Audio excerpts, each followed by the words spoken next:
کل نفس ذائقۃ الموت، ہر انسان نے موت کا ذائقہ چکھنا ہے، ہر انسان کو موت آنی ہے۔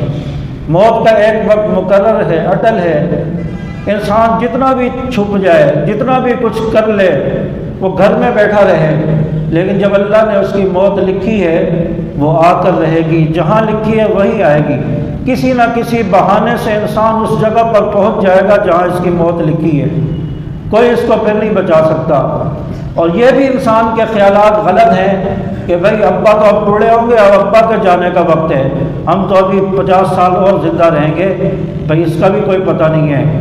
بعد اب ابا 60 سال کا ہوتا ہے، بیٹا 20 سال کا ہوتا ہے، اس کو موت آ جاتی ہے، ابا ابھی بھی زندہ ہے، اولاد ساری چلی گئی، ابا ابھی بھی زندہ ہے۔ تو اللہ تعالیٰ نے جس کا جو وقت لکھ دیا ہے وہ اس وقت پر موت آ کر رہنی ہے، پھر اس کو کوئی نہیں ٹال سکتا۔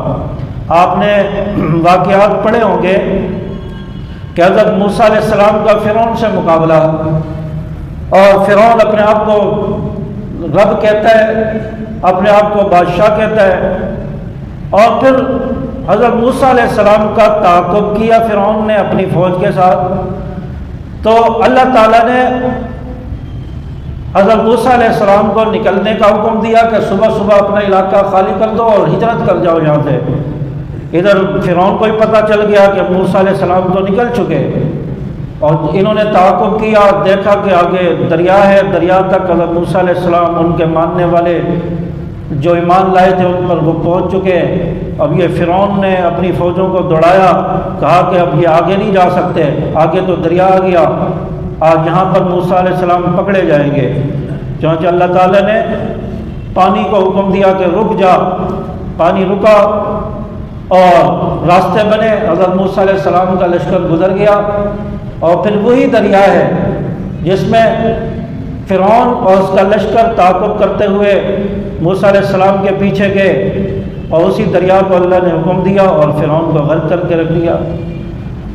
تو اللہ تعالیٰ جس کو بچانا چاہے اس کو دریا بھی کچھ نہیں کہہ سکتا، اس کو پانی بھی کچھ نہیں کہہ سکتا، جس کو غرق کرنا چاہے پھر اس کو دنیا کی کوئی طاقت نہیں بچا سکتی۔ نمرود نے حضرت ابراہیم علیہ السلام کو آگ میں ڈال دیا، بھئی انہوں نے ہمارے بتوں کو توڑا ہے، ہمارے معبودوں کی گستاخی کر دی، ہمارے خداؤں کی گستاخی کر دی۔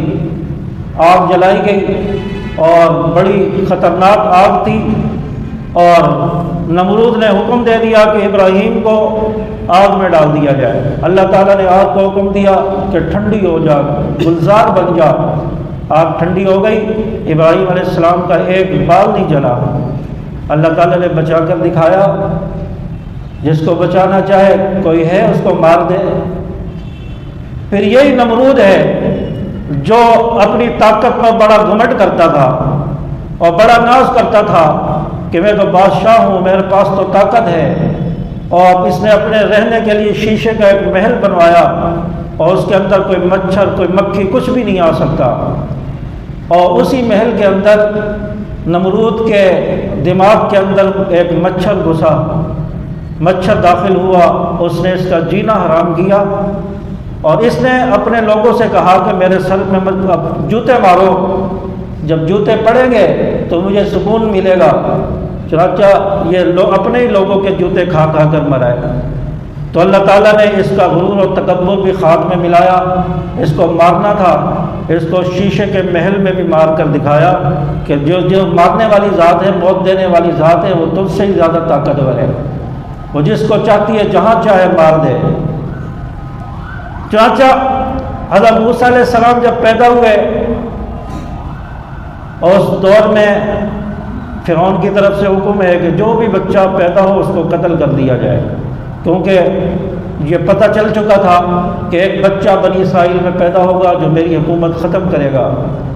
چنانچہ فرعون نے حکم دے دیا کہ 1 سال بچے قتل کیے جائے، 1 سال چھوڑ دیا جائے۔ چنانچہ 1 سال بچے قتل کر دیے جاتے تھے جو بھی پیدا ہوتے، دوسرے سال پیدا ہوتے چھوڑ دیے جاتے۔ تو اللہ کی قدرت دیکھیں، اللہ نے موسیٰ علیہ السلام کو اس سال پیدا فرمایا جس سال بچے قتل ہونے تھے۔ یہ بھی تو ہو سکتا تھا کہ اللہ تعالیٰ کہتے کہ نہیں، میں نے موسیٰ علیہ السلام کو اس سال پیدا کرنا ہے جب بچے قتل نہ ہوں جس سال، تاکہ موسیٰ علیہ السلام بچ جائے۔ نہیں، پھر اللہ کی قدرت کا کیسے پتہ چلتا؟ اللہ نے کہا کہ میں اس سال پیدا کروں گا جب بچے قتل ہونے ہیں، جس سال، اور پھر بچا کر بھی دکھاؤں گا۔ اللہ تعالیٰ نے موسیٰ علیہ السلام کو پیدا کیا، اب قتل ہونے کا خوف ہے، فرعون کی فوجیں گھوم رہی ہیں۔ اللہ تعالیٰ نے حکم دیا موسیٰ علیہ السلام کی والدہ کو کہ اس کو صندوق میں چھوڑ دو، ڈال کے دریا میں چھوڑ دو۔ چاچا وہ صندوق دریا سے ہوتا ہوتا فرعون کے محلات تک پہنچ گیا۔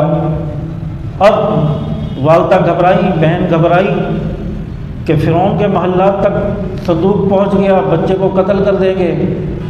چاچا بچہ پہنچ گیا، اٹھا لیا گیا، فرعون کی بیوی تک، آسیہ تک پہنچا۔ تو بہرحال حضرت آسیہ نے کہا کہ ہمارا کوئی بچہ نہیں ہے، اس کو ہم اپنا بچہ بنا لیتے ہیں۔ چنانچہ فرعون بھی راضی ہوا کہ ٹھیک ہے، ہم اپنا بچہ بنائیں گے۔ چنانچہ وہی موسیٰ علیہ السلام جنہوں نے فرعون کا مقابلہ کرنا تھا، فرعون کو غرق کروانا تھا، فرعون کے گھر میں موسیٰ علیہ السلام کی پرورش کرائی ہے۔ اللہ تعالیٰ نے بتایا کہ میں کسی کو بچانا چاہوں تو دشمن کے گھر پہ بھی بچا سکتا ہوں، میں کسی کی پرورش کرنا چاہوں دشمن سے بھی اس کی پرورش کروا سکتا ہوں۔ تو اللہ تعالیٰ کی ذات قادر مطلق ہے، اور اللہ تعالیٰ کی ذات ہر چیز پر قادر ہے۔